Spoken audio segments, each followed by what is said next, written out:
Hello everyone, my name is Spencer, and in this video, it's going to be my close friend, who, by the way, she's not my biological sister. She's my sister in name. We connected a lot through our shared experiences being adoptees from China. But besides the point, we're here.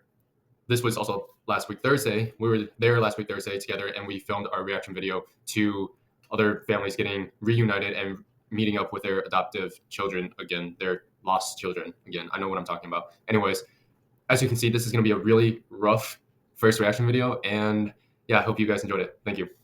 Began years ago with two desperate parents who hope to one day see their baby again. It's sheer chance. A Chinese TV crew captured him on tape. Holding a sign. The name on the sign is the name in the note. The story became famous in China. When I was little, I asked my mom, whose tummy did I come from? Because they didn't tell Katie until she was 20. They told my brothers about it, so I was kind of the only one left in the dark. This summer, Katie finally got a chance to meet her birth parents. A week after her 22nd birthday. A reunion made all the more overwhelming by the barriers of both language and culture. Are they real to you now? They are. They're very real to me now. Still, a family once lost has been found. So, what do you feel? How do you feel about that? I think it's really sweet to see her parents, the way that just their attitude for the demeanor. Yeah. Yeah, but what did that make you feel? Oh, I was like, I don't know, like sad, happy at the same time. Sappy? No. Yeah. No, sappy. Okay. Sappy for sure. How about you? Oh, yeah, it was definitely. Once when I put like two and two together, I realized, oh, okay, that's who it was. But it made me feel like it was really good. A little bit of it has to feel a little contrived for her because it was already so popularized and maybe seemed a little less personal for her because of the fact that it was put out there in mainstream media. So Yeah. I don't know if that was necessarily how she wanted that reunion to go. But Right. yeah, I'm happy that she was able to see her family though.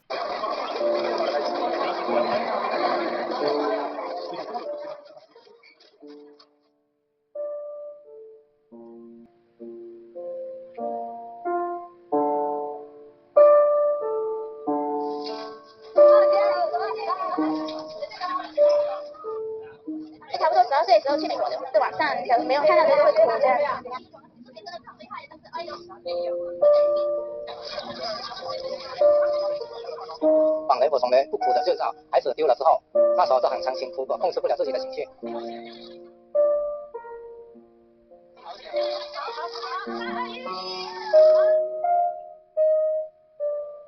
The tone was it gave me a great sense of melancholy, even though it was like supposed to be an uplifting thing. It was so short, but it was all like very sad.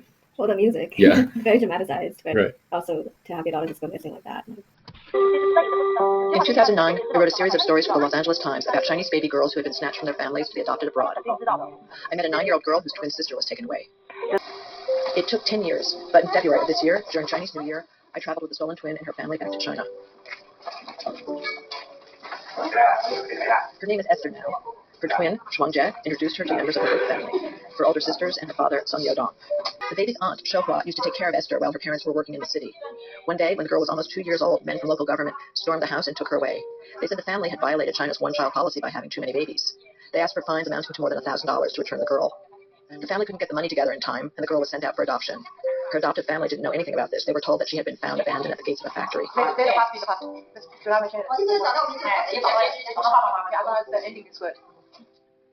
Finally, a decade later, the twins, aged 18, got a chance to play together. I imagine that they'll stay in touch and will be part of each other's lives forever. So how did that last one make you feel? I mean, it's news to me.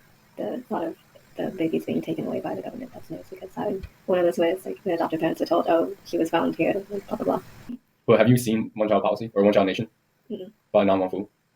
Nope. In that, she talks about how the government lied, how the local adoption agencies lied. And so I've always wondered how much of my story was the truth. And that last video made me upset for the family and for the daughter because they essentially stole a child and then lied about things. But I was happy that they got to reunite. Yeah. It was only after 18 years of lost time. So I mean, the whole fines and fees and to get your child back is so messed up. no, I actually was going to say, while we're looking at these, we're searching confirmation bias, so we're looking for people who have reunited with their birth families. In general, you're just not going to find that. The chances of that are much smaller than I think people think. Yeah. And so we should both face that reality when we go back to China. By the way, we're planning on going back to China together next year. So if you want to donate, I'll create a GoFundMe or Patreon or anything. So yeah, we'll catch you in the next one. Peace.